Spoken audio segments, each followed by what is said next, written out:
Hey everybody, welcome back to Let's Talk. My name is John, and today here on the channel we're going to be talking about 1992's A League of Their Own and its 4K Blu-rays that came out in 2020 and 2024. But before we get into those 4K Blu-ray reviews, I always like to give a quick film review, and today is no different. So if you don't want to know anything about A League of Their Own, one of the greatest baseball movies ever, you guys can skip ahead to that 4K Blu-ray review right now. So back on July 1st, 1992, A League of Their Own was released, directed by Penny Marshall, who a lot of you guys might recognize from Laverne and Shirley.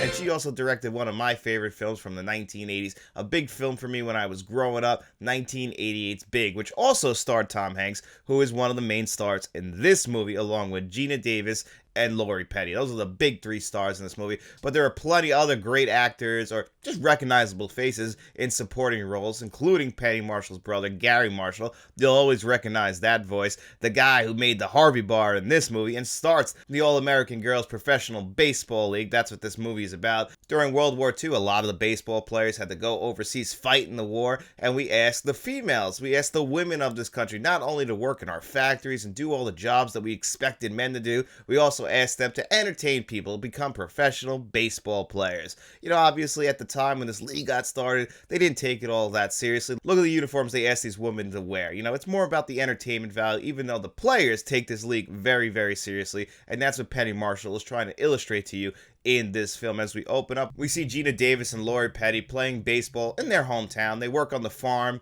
You know, they don't really expect too much more than that. Gina Davis is married. Her husband, played by Bill Pullman, is overseas. It's funny, the little thing about Bill Pullman, another actor who pops up in this movie in a small role. Bill Pullman also, the next year, would star with Tom Hanks, or at least he'd have another small role in a Tom Hanks film, Sleepless in Seattle. In that movie, he loses the girl to Tom Hanks.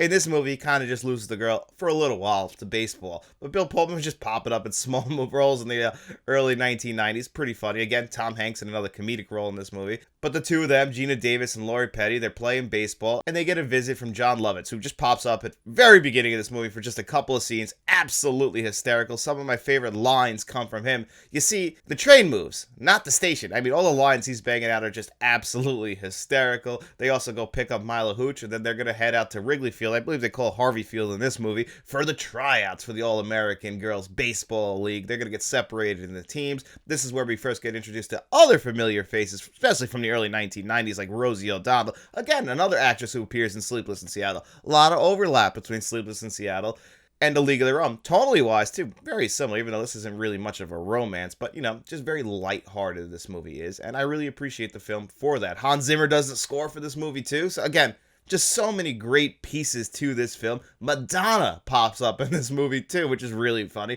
Madonna, not really known for her acting roles, even though she did try it a lot, but not some of the most memorable acting performances out there. I would say that this is definitely her best performance, because sometimes you forget that's Madonna. So that's always pretty funny to see her in this movie. Everybody does a great job. Not only is it very lighthearted, but it's also very, very, very funny. When they're in the school trying to teach women how to be more elegant, the one girl's kind of going down the line saying what needs to be fixed. They get to Mila Hooch. I feel bad for Mila Hooch. I mean, they just rip on her for being like an uglier looking woman in this movie. But like, you know, the one girl turns and I was like, oh, what do you recommend for this one? More night games. Like, it's just ridiculous. And then when they're kind of going through that, like, you know, what were they, News on the March ads from the 1940s. You've seen it in, like, Citizen Kane. This is kind of how they put propaganda out there, but they're talking about the girls' baseball league, and they're going through all the players and how you recognize them, like Dottie. And when they get to Mila Hooch, she's, like, way in the distance. They got her in a wide shot because, you know, they don't think she's a very pretty girl. Again, this stuff made me laugh. I can understand why some people might be like, that hasn't really aged well, but that was just so fucking funny when I'm watching the movie. It's the same thing when the bus breaks down. Tom Hanks is a fall-down drunk in this movie. You know, he really gets the arc. He's got to really learn to appreciate these women playing baseball for him. He's a failed baseball star himself who used to work for Mr. Harvey, who, you know, just because he was a guy who played for him in the World Series, did a lot for him, even though he's a fall-down drunk now. He's like, I'll give you a job as one of these managers. He doesn't take it seriously, but as time goes on, he learns to appreciate these women and what they're trying to do. And he gives one of my favorite performances in this movie. He's absolutely hysterical, Tom Hanks, you know, especially, obviously, there's no crying in baseball scene. No! No! And you know why? No. Because there's no crying in baseball. There's no crying. And that is one of the funniest scenes. The piss scene when he comes in and pisses for like almost a full minute. That's absolutely hysterical. And again, we start to care about. But one of my favorite lines in the movie, when the bus breaks down, he decides to get on the bus. The girl who their chaperone for these girls, he turns to her and says, by the way, I loved you in The Wizard of Oz. And just immediately turns around and goes back to driving the bus. People forget, because right after this, 1993, 1 year later, he wins the Best Actor for Philadelphia, followed up by the Best Actor in Forrest Gump. You know, people kind of forget that Tom Hanks, really at this time, not a big dramatic actor, even big. It's a comedic performance overall with some dramatic tone to it. But overall, Tom Hanks, he's known for being a comedian at this time. And he works so well in this movie. He is so funny. This movie also has one of the most heartbreaking scenes in the movie because, again, it takes place during World War II. All these women's husbands are overseas. And the guys come to deliver a telegram and tell them that one of their husbands is dead. I mean, I've seen that scene so many times. It hurt me as a kid, and it still had tears running down my face now. That is so, so heartbreaking.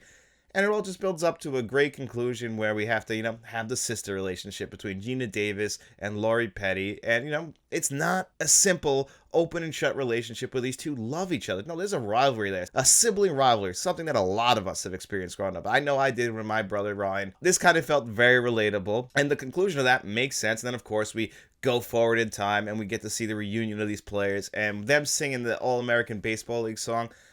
It gets me every time. So this movie will make you cry twice, no matter how many times you've seen it. It's just a all-around, almost perfect baseball film. I've said it here before, and I'll say it again. I go back and forth between this and Major League. Which one are my favorite baseball films? Yes, Major League is definitely more of a comedic film, whereas this one is definitely more of a dramedy. And overall, this one is probably the better film. It'll definitely tug at your heartstrings more, but I am very, very entertained by Major League. Either way, or you can't go wrong with either of these movies. They're both almost 5-star films, but A League of Their Own, if you haven't seen it, I mean, they tried to give it a TV series in 1993, and I think they tried another TV series on Amazon last year, but either way, or a classic's a classic, and 1992's A League of Their Own is one of the best baseball films out there. But let's talk about these 4K Blu-rays. A League of Their Own.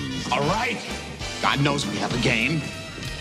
So A League of Their Own is actually one of these weird 4K Blu-ray releases because back in 2020, the Columbia Classics Volume 1 came out, had to grab that on day one, and one of the big selling points for me was A League of Their Own. And before that Columbia Classics Volume 1 came out, they kind of were asking people what movies they wanted in there, other than the main 4 movies, so Jerry Maguire and A League of Their Own 1. And I was really happy about that. Again, love A League of Their Own, so I got this 4K Blu-ray that came in there back in 2020. Now, it just has HDR10 on there. You slide it off, you get the same artwork that's going to be on, well, almost the same artwork, actually. It's not exactly the same, but it's almost identical artwork, even on the back. There's slight differences, but not huge differences here. Obviously, you get this nice slipcover that matches up with all the other Columbia Classics Volume 1 slipcovers, so that is pretty cool. But if you come inside, it's the same exact artwork on the disc, and when you play the disc, it's funny, even though this new 4K Blu-ray disc that just came out this year, back in September of 2024, now that we're adding Dolby Vision to it, it still reads the disc the exact same. So if I was switching the disc back and forth, and I would go between both 4K Blu-ray discs,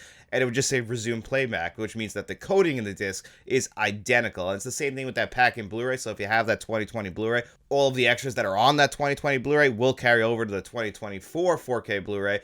So the extras on that second disc is exactly the same. I believe it's the same scan that's on that 2020 disc, which is on this 2024 disc. It's exactly the same type of scan on that Blu-ray. I don't think it's the same scan that was on the old Blu-ray. I used to have that old Blu-ray, but I ended up giving it away, so I couldn't really do an exact comparison between the old release Blu-ray, which I hear was pretty bad. I had it, but I can't really remember off the top of my head. Would have loved to do a comparison, but comparing the Blu-rays that are packed into both of these 4K Blu-rays to the new 4K Blu-ray and the previous release 4K Blu-ray, it's definitely a pretty big jump, even to that 2020 4K Blu-ray. All the extras, like I just said, are all the same. You get deleted scenes. You get a great making of documentary that's about an hour long. You can watch it on YouTube if you'd like. There's also a featurette looking back on A League of Their Own. So there's a pretty good amount of extras on there. There's a Madonna music video. Always fun, but you can watch that on YouTube as well. So the extras didn't blow me away, but I was still very happy with them. I'm always happy when there's a making of documentary on there. And then you also get a Dolby Atmos track. track, a pretty decent Dolby Atmos track. You know, this isn't something that's going to blow you away, but I was still pretty surprised at how decent the Dolby Atmos track was. I was glad that they gave us a new mix. That's the same audio track that does carry over to that 4K Blu-ray. So with this new 4K Blu-ray for 2024, all you're going to be getting is a brand new Dolby Vision scan of the film. That's it. We're just putting Dolby Vision encoding over the 4K Blu-ray that had been previously released with just HDR10. It's something that happened actually it's been quite some time, but this happened with Bram Stoker's Dracula, also a Sony release, so it's pretty cool that they're going back, and this is what I want to see a lot of other studios do, you know, kind of upgrade with the new technology, and let's see if it makes a difference. And does this 4K Blu-ray make a difference in Dolby Vision? To my surprise, yeah, it actually did make quite a bit of a difference. Very subtle differences. I would say that the big thing with Dolby Vision, because we know it has a wider color gamut than HDR10, is everything looks just a little bit more natural. Some people might say it looks a little less flashy than the previous release, which I can understand that. The grass definitely looks a lot greener when they get to Wrigley Field in the 2020 release, but it also looks a little bit unnatural. It looks like they're trying to be more vibrant. It feels like the colors are kind of toned back a little bit in this one, while still having the great HDR features. You'll know this pretty early in the movie. The first time we get introduced to Dottie and Kit when they're playing baseball, just behind them, somebody hung some lights up on the 2020 4K Blu-ray. You know, it stuck out a little bit, but with that Dolby Vision 4K Blu-ray, oh my God, you can definitely notice those lights. They definitely stand out a little bit more. You're going to notice the skin a lot more. Again, everything just kind of feels like it was just fine-tuned a little bit better with this Dolby Vision upgrade. But is it worth it to buy this 4K Blu-ray just for that like slight upgrade, even though it is a noticeable upgrade when you're watching them back and back? Well, that's a tough thing. It's not the world's biggest upgrade, and all you're going to be getting is an upgrade to HDR. This is definitely the better version. I was able to grab this on sale, a Black Friday sale on Amazon. Finally pulled the trigger on it just because A League of Their Own is one of my favorite baseball films of all time. I was like, okay, if I'm going to double dip on something, at least it's a movie I love.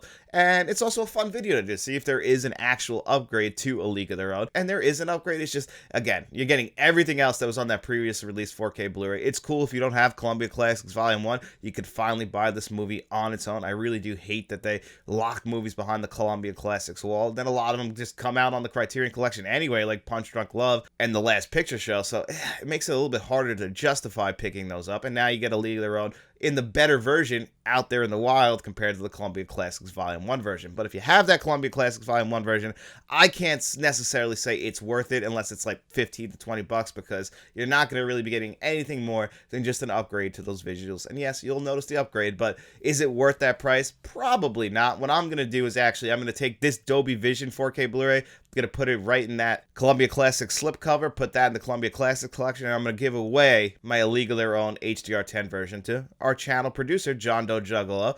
That way, you know, I know it's going to a good home. But what would I rate this 4K Blu-ray on its own? Take it away from the fact that it's in the Columbia Classics collection and just looking at this on its own, I would still say that A League of Their Own's 4K Blu-ray that came out in 2024 is definitely still a solid 8.5 out of 10. Definitely worth your time and money. I mean, it's a Sony release, so you just know at the very least, those visuals are absolutely beautiful, and you're getting a great movie out of it, too.